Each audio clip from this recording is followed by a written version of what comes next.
Practical Anarchy, a guide to self-determination, Dickie Dreads. And today we're going to start talking about money. Chapter 5, the problem with capitalism and money. Section 32, the history of money. To understand why money is a problem, we need to first understand what it is and what it is not. Politicians, economists and journalists present money as a natural invention, the universal tool of exchange that people have always used. But this is a myth. As anthropologist David Graeber argued, there is little historical evidence that societies ever functioned primarily through barter. The story goes that in the absence of money, people swapped chickens for shoes or grains for tools, but in reality, most early societies were organised through credit, gift economies and complex webs of obligation. Some argue that barter could be a genuine alternative to money, the direct exchange of goods without coins or notes. But barter suffers from the same logic as money. It reduces relationships to transactions, strips exchange from context and assumes every interaction must be balanced by equivalent value. Whether you swap a chicken for a sack of grain or hand over coins, the principle is the same. Equivalence measured and enforced. True alternatives to money are not barter systems, not gift economies and common, where relationship of trust, reciprocity and shared need take precedence over calculation. Archaeology suggests that some of the earliest money took the form not of coins but of tallies and tokens, used to record debts and promises. In Mesopotamia, clay tablets kept track of grain owned or livestock promised, sometimes stretching across generations.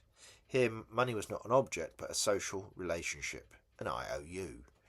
Coinage arrived much later, emerging in ancient kingdoms like Lydia around 600 BCE and spreading through Greece and Rome. Coins allowed rulers to centralise power, fund armies and collect taxes. Money and the state grew up together, not as neutral tools, but as instruments of control. Our cultures developed alternative forms of currency. In West Africa, Cowries shells became widely used, circulating across vast distances in networks of trade that predated European colonisation. They carried symbolic and cultural value as much as economic, often used in ritual exchanges as well as markets. In the Americas, the Haudenosaunee and other indigenous nations used wampum belts, strings of shells woven into patterns, both as monetary devices for treaties and as mediums of exchange. Wampum carried moral weight, reminding participants that agreements were sacred as well as material. In China, paper money was introduced as early as the Tang dynasty in the 7th century CE, and under the Song dynasty became widespread. Marco Polo wrote in awe of the emperor's power to turn mulberry bark into currency, backed by decree. This fiat money shows how clearly money depends on political authority rather than inherent value. It worked as long as people trusted the issuer, and collapsed when overprinting destroyed that trust. The circulation of money has always travelled along trade networks. The Silk Road, which connected China, Central Asia and Middle East and Europe for centuries, was not only a route for silk and spices, but also for currencies and credit instruments. Merchants carried coins, paper notes and bills of exchange across vast distances, relying on trust and networks of obligations as much as hard currency. These routes show that money was never a purely local invention, it was global from the start, bound up with empires, merchants and long-distance trade. In a strange echo, the name Silk Road was revived in the 21st century for a dark web marketplace that traded drugs, counterfeit documents and services, almost entirely in Bitcoin. Supporters claimed it was a blow against the state's monopoly over currency and law enforcement, yet just like in its ancient namesake, it showed that money systems, whether physical or digital, are inseparable from questions of power, trust and control. The FBI shut the site down in 2013, but its legacy lives on in debates about cryptocurrency and the possibility or impossibility of stateless exchange. During the medieval period in Europe, money existed alongside systems of feudal obligation and local credit. Villagers relied more on trust and tally sticks and coins. When people did use coins, they were often minted by monarchs who shaved or clipped them, asserting power through control of the currency. Markets were embedded in social relations, church fairs, guild rules, local customs, rather than free exchange. It was with the rise of capitalism that money began to dominate. Colonial expansion, the Atlantic slave trade, and mercantilism required huge flows of bullion. Gold and silver taken from the Americas were minted into coins that funded European empires. The circulation of money was inseparable from violence, conquest abroad, enclosure at home. As peasants were driven off the land and into wage labour, they could no longer subsist outside the market. They needed money to live. The only way to get it was to sell their labour. By the 18th and 19th centuries, banking systems transformed money again. Paper notes and bills of exchange became widespread, and debt moved to the centre of the economy. The Industrial Revolution tied workers to wages, landlords to rents, and governments to bond markets. Money was no longer a token of exchange, but a machine for generating more money.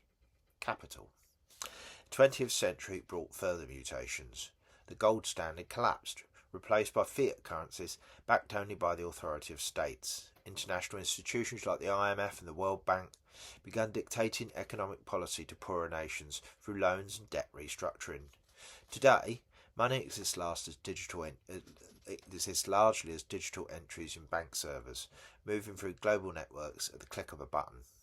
The myth of barter persists in school textbooks and media soundbites, but in truth, money has always been about power. Who issues it, who controls it, and who is forced to depend on it. Cryptocurrencies. Better? A further twist has come with the rise of cryptocurrencies such as Bitcoin. Launched in 2009, Bitcoin promised a decentralised alternative to state and bank-controlled currencies, peer-to-peer money beyond the reach of central authorities. Enthusiasts hailed it as a tool of liberation, proof that finance could be prized from the hands of governments and corporations. Yet the reality has been more contradictory. Bitcoin mining consumes vast amounts of energy. Exchanges are riddled with speculation and scams, and concentration of ownership means a few whales control much of the supply. Other digital currencies, from Ethereum to state-backed central bank digital currencies, or CBDCs, show the same paradox. Technology that could enable autonomy is more often captured by capital and used for surveillance or profit. For anarchists, digital money is not freedom by default. It is another battleground over who sets the rules and who benefits. This history matters because it unmasks money's supposed neutrality. Far from being an innocent tool, money has been entangled with hierarchy from its inception. It's been used to fund armies, enforce taxes, and bind people into dependency. Money is not just a medium of exchange, it's a medium of control. Section 33. The rise of capitalism. Capitalism did not emerge fully formed from the soil of Europe. It was forged through centuries of struggle, violence and expansion that spanned the globe. The system we know today, based on wage labour, markets and the pursuit of profit, has its roots in mercantilism, colonial conquest and the slow transformation of peasants into workers. Mercantilism and early accumulation. From the 16th century onwards, European states competed to dominate global trade. Mercantilism, the doctrine that national wealth was measured by the stock of gold and silver, drove imperial policies. Monarchs granted monopoly rights to chartered companies like the British East India Company and the Dutch East India Company. These corporations wielded quasi-state powers, raising armies, signing treaties, governing territories. They extracted wealth from Asia, Africa and the Americas, feeding it back into European coffers. Gold and silver from the Americas were particularly crucial. After the conquest of the Aztec and Inca empires, Spain shipped vast quantities of bullion across the Atlantic. Much of this silver flowed on to China, which required taxes to be paid in the metal. The result was the first truly global economy, linking silver mines in Potosi to markets in Seville and Canton. But the flow was built on forced labour. Indigenous people conscripted into mines under brutal conditions and enslaved Africans shipped across the Atlantic to work plantations. This was primitive accumulation, in Marx's phrase, the violent separation of people from land and resources in order to create a class of workers with nothing to sell but their labour. In England, the enclosure movement drove peasants from the commons, criminalising subsistence practices, forcing migration into towns. This was as much an act of state violence as colonial conquest. Soldiers and sheriffs enforced property rights, while those who resisted were branded vagrants or criminals. The Atlantic slave trade and plantation economies. No story of capitalism's rise can ignore slavery. Between the 16th and 19th centuries, around 12 million Africans were captured and transported across the Atlantic.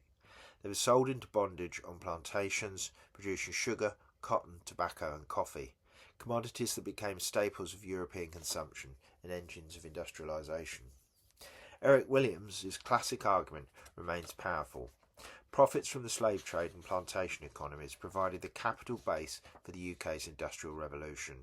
Sidney Mintz added that sugar was not just an economic force but a cultural one, reshaping diets, labour rhythms and the very meaning of modern life. Enslaved labour created wealth on a scale unimaginable for a European peasant agriculture alone. Plantations were laboratories of capitalism. Here labour was regimented with brutal efficiency, measured in hours and output, overseen by overseers whose job was to maximise profit regardless of human costs. Logics of surveillance, discipline and productivity that Foucault later described in factories were first honed on slave plantations. Industrial capitalism and wage labour.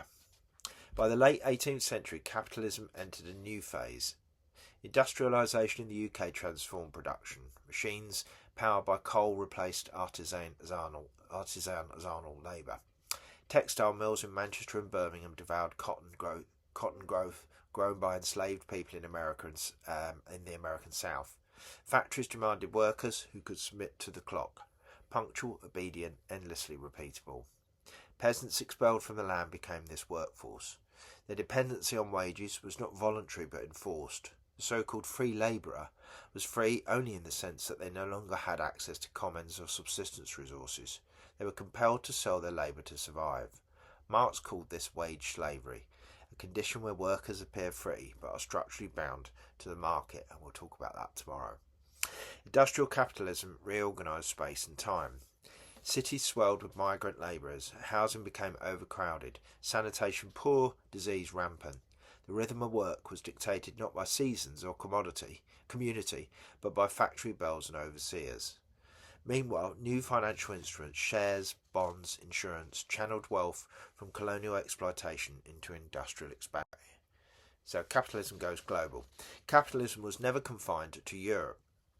The same period saw the UK expose economic domination over India, destroying local textile industries to make way for Lancashire cotton. Famines in Bengal and elsewhere were exacerbated by policies that prioritised exports over subsistence.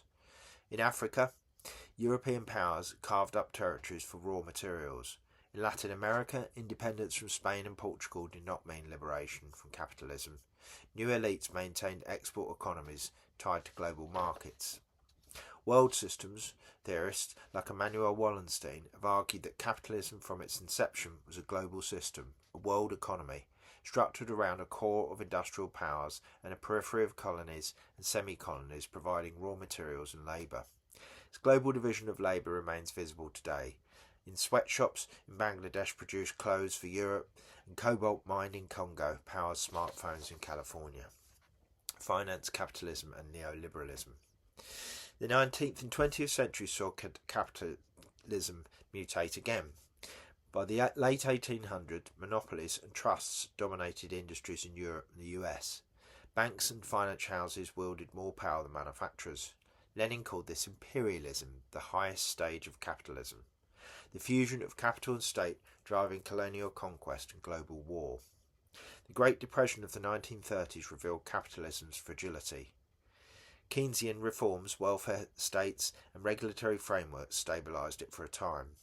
But from the 1970s onwards, neoliberalism dismantled many of these protections. Deregulation, privatisation and globalisation unleashed finance capital on an unprecedented scale. Capital could now flow around the world at lightning speed, evading national controls, pressuring governments to slash taxes and cut welfare. Today's capitalism is marked by financialisation and precarity. Derivatives and complex financial products dominate markets. Gig economy platforms extract labour on demand while evading responsibility for workers' welfare. We'll cover that later. Surveillance capitalism monetises data, turning human behaviour into commodity. The old factories of Manchester have been replaced by Amazon warehouses, where workers' every movement is tracked by algorithms. Why this history matters. For anarchists tracing the rise of capitalism, it is essential to understanding why money and wage labour cannot be reformed.